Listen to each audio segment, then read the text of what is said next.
I didn't know. I didn't know that I was ambassador of the week. I You thought are. this was just that's whoa, You are. You're the crazy. ambassador to AmandaLand. Welcome.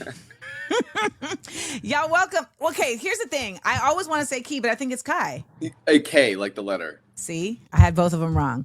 All right, it's Kei Pritzker here. You guys, if you do not know about Kei Pritzker, you're a journalist at BT News, at Breakthrough News, as well as the director of the Encampments documentary. For those who do not know about the Encampments documentary, you should know by now at least. But we're going to play you a little clip just so that you can get hip to it. That was the moment where students were like, we need to do something more. What is threatening about divesting of one piece?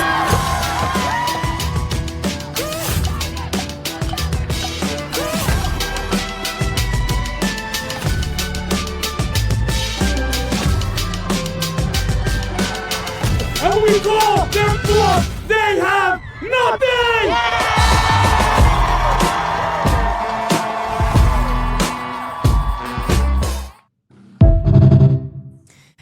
So proud of you for putting this together. Just a moment.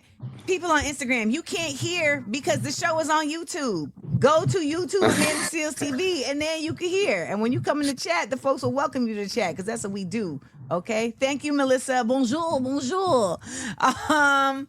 Kay, okay, real quick. Tell us how, I know you've said this story 5 million times. That's why I said it real quick because you already have the spiel.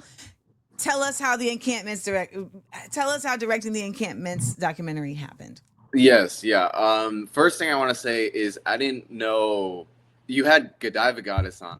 I've been watching her videos for like a year, and I love her so much. But I didn't know her name. I didn't know her actual name. So if you're still in the room for some reason, love your videos. Keep doing your thing. Love it. But yeah, the encampment. So basically, yeah, for anyone who doesn't know, it's a film about the encampments movement for Gaza at Columbia and worldwide. And yeah, it really started, as Amanda said, I'm a journalist first and foremost. I'm not a film director. I don't want to be a filmmaker or anything like that. I don't want anything to do with the film industry. I don't blame you. I did it. I done it. I'm out of there. Yeah. But I was there. I was at Columbia covering it as a journalist. Shortly after October 7th, there were all these student protests, especially at Columbia, where the student body was very organized, but also the donors there were very organized pro-Israel donors who were, if people remember, calling on Columbia to crack down on anti-Semitism. And what that ended up leading to was the school banning SJP and JVP, which are two pro-Palestinian groups. So that was actually the first time I went down there, was when these two groups got banned. I went there to cover it as a journalist. Okay. And I had been covering it, on and off, and I got in touch with the student leaders. I got to know who they were. So when they were setting up their encampment, they were like, hey, Kay, they're not listening to us. They're not listening to our demands. They're just continuing to attack us.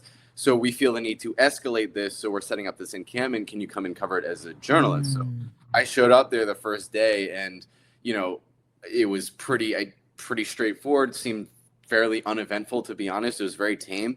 But, obviously, I'm sure most people have seen, they saw the arrest that happened on that lawn, the students being carried off in handcuffs by their own administration and by the NYPD. And that was really the moment that triggered the worldwide encampments movement. So, I got there the day before, so I saw all that happen. And, when that happened, it was like a matter of hours after, when people were just setting up encampments around the country. So, at that point, I was like, okay, this is like a much bigger thing. I'm going to stay here. But even months after, we started the process of turning it into a film in June. I was going to make like a long YouTube video, like a news report about it. And we sent it to our friends at Watermelon Pictures, because my editor-in-chief was like, let me just check with them and see if like they feel like this could be made into anything bigger. I don't know. And I was like, Ben, just post it. Like, I'm done with it. I've been working on it for a month. And we sent it to them, and they're like, please do not post this. It's very important footage. So yeah, that's when we started trying to make a film. Did you enjoy the process from that point? Did you enjoy the documentary process? Honestly, not Really? If I could be totally honest, no one's asked me that, so I guess this is my chance to speak my truth. Honestly, not really. That's a whole new world to me. Anyone that knows me knows I don't really even watch movies like that. I'm like I'm not. Really? So this was like, there are all these, artistic layers and all this stuff. I was learning a lot for sure, but it was like a whole new world to me. And like, you're having to share all these creative decisions with people, which I'm not used to. And I'm sort of like a perfectionist. I have my vision of things. So it was great. And, my co-director, Michael Workman, he's brilliant. He's a filmmaker that he does that for his career. And he really taught me a lot about like, no, Kei, you can't do that. Like, this is how you do it. So, Do you remember any of the no Kei, you can't do that?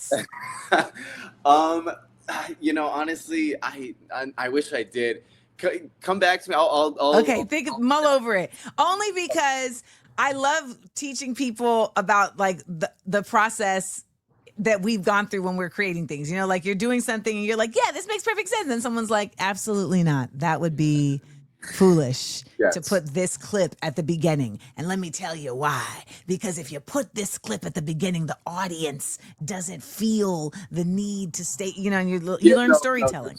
There was so much of that. There was so much of like, we don't know if we do it this way, like maybe like people might get bored, it's like thinking back on this, obviously a lot of things happened before our release that changed the whole context of this film, but we were so concerned that people wouldn't be interested in it. They would get bored of it and they turn it off. We thought in the beginning, in the first 10, 20 minutes that people would get bored with it, with all the context of like, oh, this is what divestment means. This is how Colombia is complicit in China. We thought people would be like, oh, this is like too much. Too heady. Yeah. No, I mean, honestly, I think people are really overdue for that. There's an audience of folks that are really thirsty for understanding that which they feel has been kept from them. Right? Yeah. Like that's what it feels like for a lot of us. It feels like betrayal. Like, what? All of this was going on and I never knew.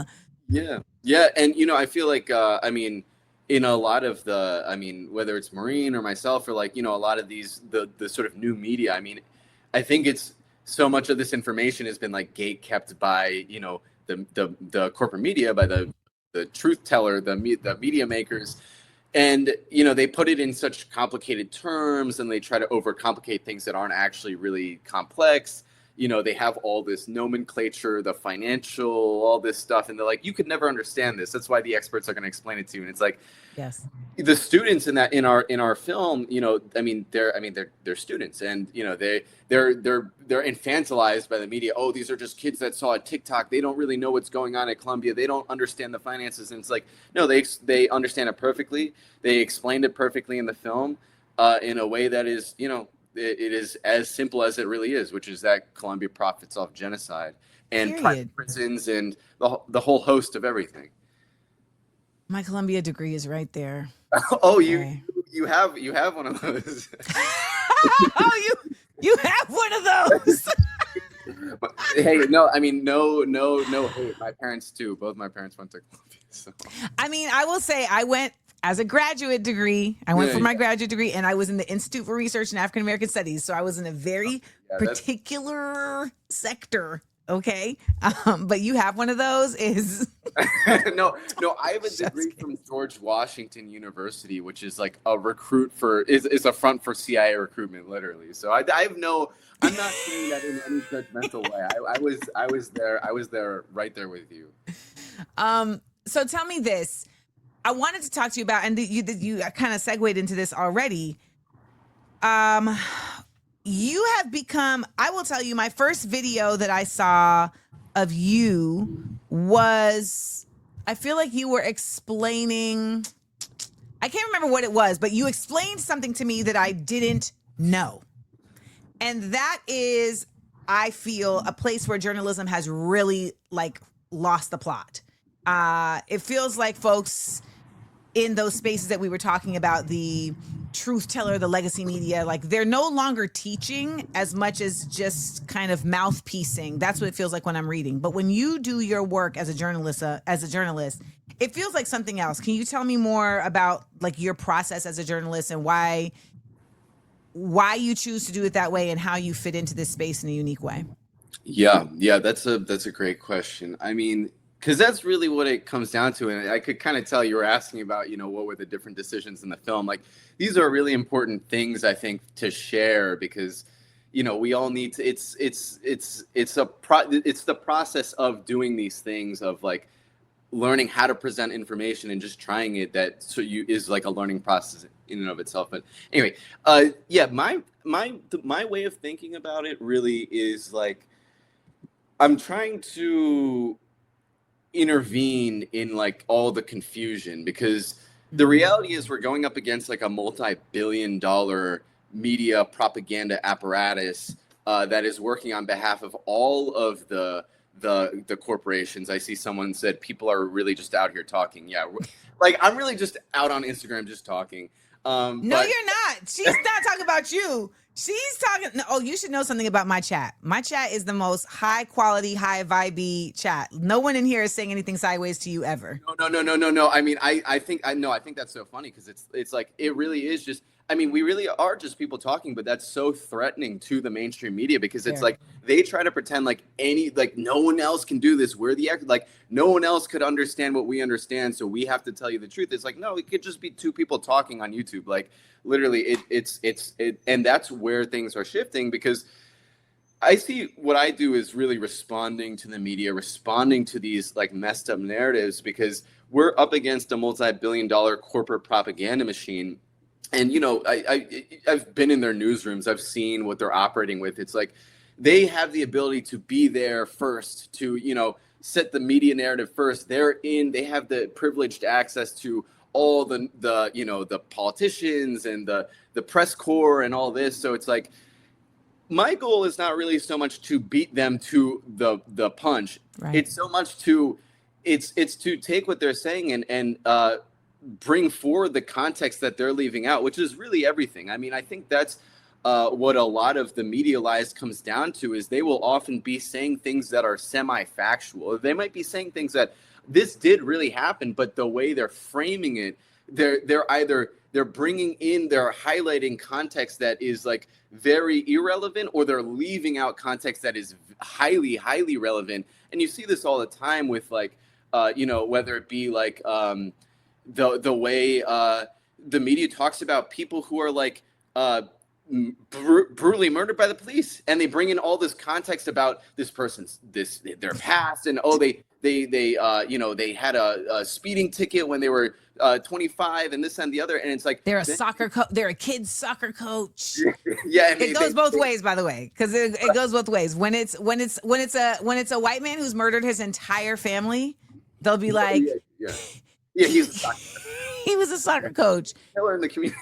Yeah. Yes. But also, like, when they talk about politicians that literally mass murder children for a living, they completely leave out, oh, this person scammed their way through school. They are responsible for the mass killing of children. They just completely, oh my God, well, how could the congressman have known, like, so anyway, the point is, I see myself as really trying to bring forward context and, just information that I feel the media is leaving out, because I feel like most of the lies today are really like lies through obfuscation. Sorry, I don't know how to say that word, but it's this complex thing where like you have two media outlets. You have the corporate media and people like us who are working with the same set of facts, but come to completely different conclusions. And it's because of things like context. And then one other thing I want to say is, I also take very seriously like the dumbing down of America and the fact that like the people in power want us to not be reading, to not be studying, to just be addicted to our phones, to be scrolling this and the other. And like that is a reality. 54% of adults in this country can only read at a 6th grade level. And sorry, am I? Oh, okay. So I try to incorporate that a lot into my journalism too, is I try to make things as simple as possible. And that's really, I think, where I've been trying to develop my craft over the last few years is like, I want to explain things like the way I wish they were explained to me. And I try to take like big concepts and try to boil them down into like, I'm just talking to you on the couch. We're just hanging out after a protest or whatever. and we're just talking. So yeah, I really try to take the fact that there is a massive literacy, a manufactured, deliberately engineered literacy crisis in this country, and I try to use that as sort of the main context for the videos I'm making. So how did you get here?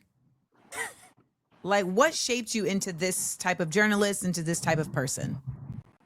I mean, honestly, I was really influenced by a lot of like journalists myself.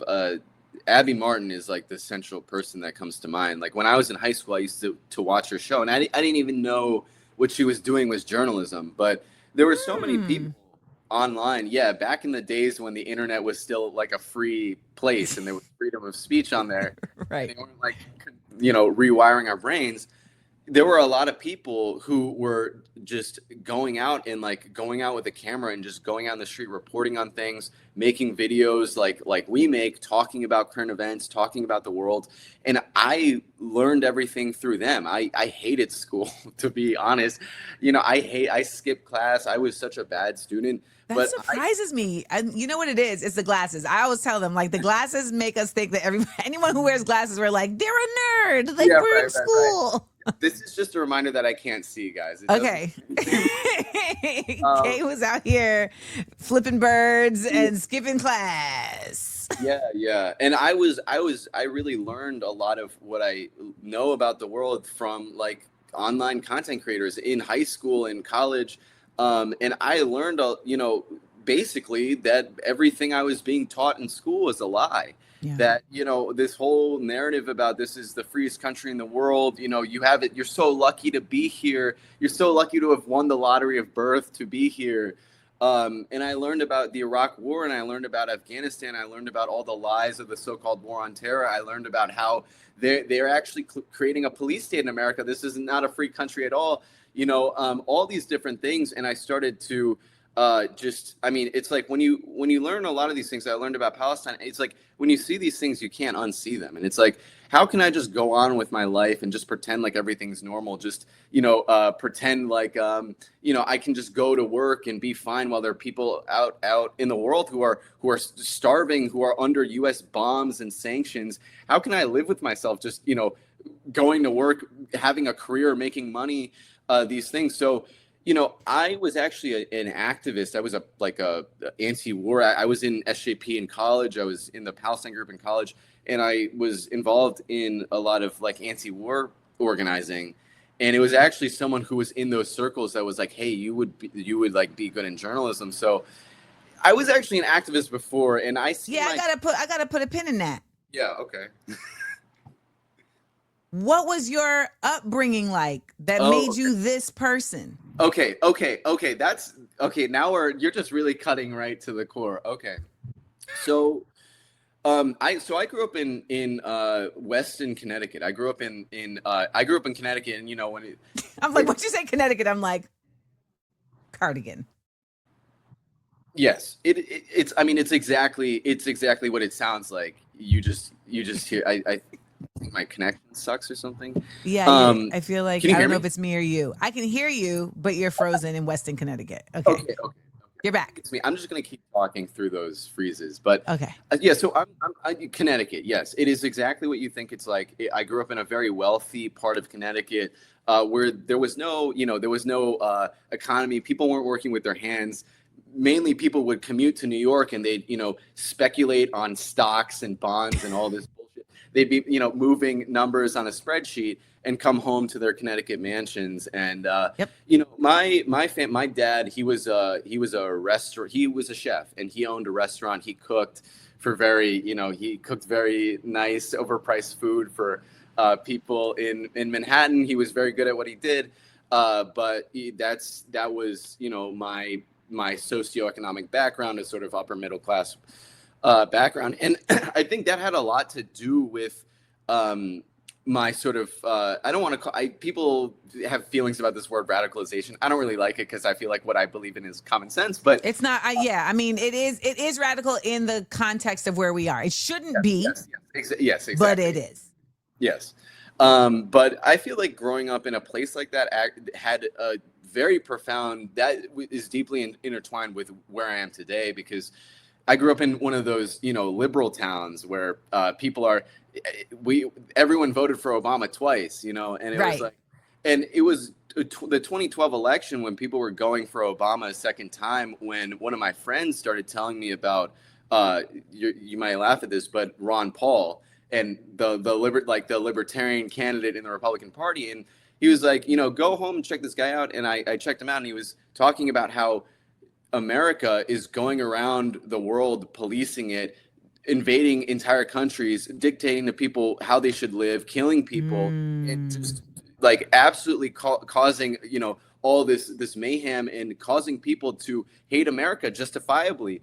And I was like, and spending trillions of dollars while people are starving at home and all this. And I was like, what the hell is happening? And this led me down a path. Long story short, the war on terror really led me to realize, like, wow, I just live in this like privileged bubble, and there are all these people in the world who are suffering. This was during the Occupy Wall Street movement too. I was learning about the bank bailouts and how Obama and Bush, both the Republicans and Democrats, were just bailing out these Wall Street bankers. And I was like, this whole system is a lie. Everything I've been taught about the country I live in is a lie. And all these people around me who are so nice and liberal, and they voted for Obama and all this, they're supporting a guy who's drone striking weddings in Pakistan, Right. who's, indefinitely detaining people in Guantanamo Bay who are completely innocent. I was like, this whole system's a lie. So I kind of spiraled after that. I was that guy that was like on Facebook being like, you support someone who kills children, like. But I need an outlet for all this energy. And when I, got to college, I was like, I'm dedicating my life to exposing this, basically. And so tell me about how you got to Breakthrough News. Yeah, I mean, so a bunch of people I organized with were in the Answer Coalition, in the Party for Socialism and Liberation. They, were like, hey, we need a left-wing media outlet. We need like an anti-imperialist media outlet. And yeah, they were like, hey, you don't have a job right now. You're working. You're a barista right now. Why don't you come do this? Like, we need someone who can do this. I mean, it was totally random. It was very, they were just like, you might be good at this. So You also have the jawline for it. You should know that. They're talking about it in the chat. Okay. Well, I mean, I hate that is an aspect of it, is like that. But anyway, whatever. I digress. Honestly, Pierce Morgan is one of the ugliest humans on the planet. Yeah, like true. Inward and outward, and he's popping. So it's like it's not really necessarily a requirement, but it's nice. Yeah. Okay. Well, I will use my jawline for good. But there you go. That's all we're asking for. That's it. Anyway, yeah, I mean, it was an idea that, look, we don't have like a left-wing media outlet. We need a media outlet to counter the multi-billion-dollar propaganda empire of the bourgeoisie. So, so we started Breakthrough News with nothing, and I wasn't even doing the videos and the reporting. That came later. I was just, for 2 years, I was just editing the videos, and then they were like, hey, you know how to edit, you know how to shoot, maybe you should take a stab at this. So I did, and my videos were fairly successful. So yeah, that's how I got here. Yeah. Your videos are successful because and the reason I point out the jawline is because like it's a visual medium, right? So like you really also want to be able to trust the person who's speaking, and I feel like your delivery of how you share the information is actually very clear and precise, and it's very much obviously not for show. Like there isn't a lot of drama around it. It's very much like, this man just wants us to know. Listen. And I think that there's also just a certain there's an honesty about the way that you deliver the information that I think is really something that a lot of people are looking for these days, because to your point, many people have now awakened to the reality that whoever they were getting information from is not necessarily trustworthy. These brands are not necessarily trustworthy. And I know for a lot of us, that came in the context of a genocide. You know, it wasn't necessarily something that was kind of banal. It was the worst possible thing is how we found out. So you're the worst people. And we're watching the BBC now still continue to purport this. I mean, we thought Piers Morgan may have had a glimmer of common sense for like 2 weeks, and then the other day he was like, so I mean, what you mean about the Freedom Flotilla? That was just all just a performance. Shut up. Yeah. No, it's true, and it's like you have to wonder like who it, well, like what is it? Who is it that's making you say this stuff?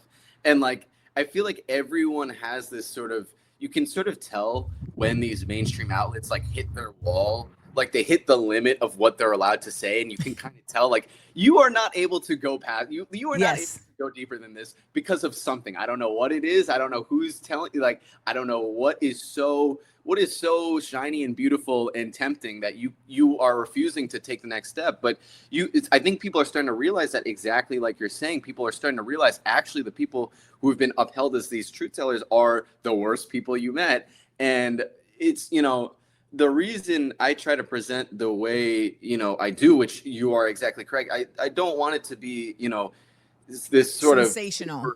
Sensational, because it doesn't need to be. And the reason I want to, you know, it's not about me, or it's not about my personality or anything. It's just about the information I'm presenting. And the reason I try to do it that way is because, like, you know, I remember, like, I was once on the other end of this. Like, you know, it's not about me. It's not about any individual. It's not about any personality. It's about the information and about the truth. And I was once that person who was like, oh my God, everything I know is a lie. So, you know, it's not, I am you, you know, I was once the person who was waking up. Now it's my responsibility to pass that on to the next person. And I'm going to pass that on to someone else who's going to do what I'm doing, you know, 10, 20 years from now. So it's just a cycle of truth telling and consciousness expansion. I mean, once upon a time, I feel like the goal for a journalist, I mean, and this is a recent shift, but the goal for a lot of journalists was to be at a big paper, you know, or at a big network. Like that was kind of the trajectory. You never planned to be on camera. You were making lattes. So where do you find your heart being pulled at the present in terms of the work that you do? I mean, you know, honestly, this really is, it does feel like home to me. But, you know, I don't want to say that. There's no definitive anything. Everything is in constant flux. Everything is changing. If I'm called to something else, I will do that thing. The reason I do what I do now is because I see that as the place I'm most useful, and it's the thing I think I've specialized my skills in most. So, you know, I'm going to keep doing that. But any movement takes a lot of different people. Like, it's not like everyone can be doing what I'm doing, and it's not like I can be doing what everyone else, like, you know, it's like you need journalists just as much as you need artists. You need artists just as much as you need electricians. You need electricians just as much as you need, I don't know, like school teachers. Like, yeah, everyone just has to use the skills they've acquired through whatever random fate and chance in life in the service of the movement. So right now, I think this is the best thing I can do, is like, we are fighting a battle of ideas, but who knows? Like, they might shut down Instagram. Like, you never know what the future. They might shut down BreakThrough News. So it's like, if that happens, I don't know. I might be trying to, you know, I might be out there like trying to organize Amazon workers. I don't know, you know. So it's like, I will go wherever the struggle needs me.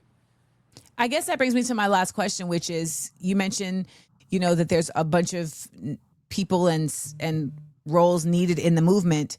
What is the movement to you? Wow. I think the movement is really just a slow and gradual recognition of the truth of the matter. I think that is the first, that is the root of all this. I mean, you know, they say that the first casualty in war is the truth. I think the first casualty in this whole life, this whole system has been the truth. It's all built on one big lie, which is that we can't come together, that we can't all get along, that, you know, that we live, that we're just inherently, we were just built and we were born to just hate and compete and, you know, be at each other's throats. And I think out of that one central lie comes all these lies about, you know, there's not enough food to go around. There's not enough housing to go around. You know, people of different races and nations and languages can never get along. They just hate each other, you know, that there will always be violence against women, that, you know, men are just, you know, these brutal creatures and all this. Right. These are all just lies that come out of the same old lie that is told by this one small group of people, these elites that just want to cling on to these worldly possessions, and they just want, you know, they just want more and more and more. And it's that simple, quite frankly. And I think what we call the movement is really just everyone coming to this realization. I see someone saying decolonizing our minds through any nexus, whether it's you learned it through Palestine, or you learned it because, you know, your father was imprisoned, or you learned it because, you know, you saw the media censorship online, you saw some journalists, you know, whatever brought you here, you are all responding to different manifestations of the same fundamental lie that we're being told, which is that we can't, that we don't live in a world of abundance, that we don't live in a world that can be peaceful and, you know, live in harmony. So yeah, I don't know if that answers. You better preach. You better preach, Kei. You might get called to the altar after this is all done. Well, thank you so much, and folks. So please tell folks where they can get more Kei Pritzker. Yeah, I'm on BreakThrough News at BT Newsroom. My personal handle is just my name. You know, if you want to reach out. I respond. Yeah. So there y'all have it. Go to BT Newsroom. Thank you so much for joining us, and we will continue to watch and learn from you. Thank you for having me. Thank you. I enjoyed laughing and learning with you. Please make sure to like, comment, and subscribe. And tell your friends. Also, listen to the podcast. It's available everywhere pods are casted. Listen ad-free by subscribing to Patreon Amanda Seals. Come on and join the Seals Squad. Views from AmandaLand. Live 10 a.m. Eastern Monday through Wednesday with content on Thursday and Friday at YouTube Amanda Seals TV.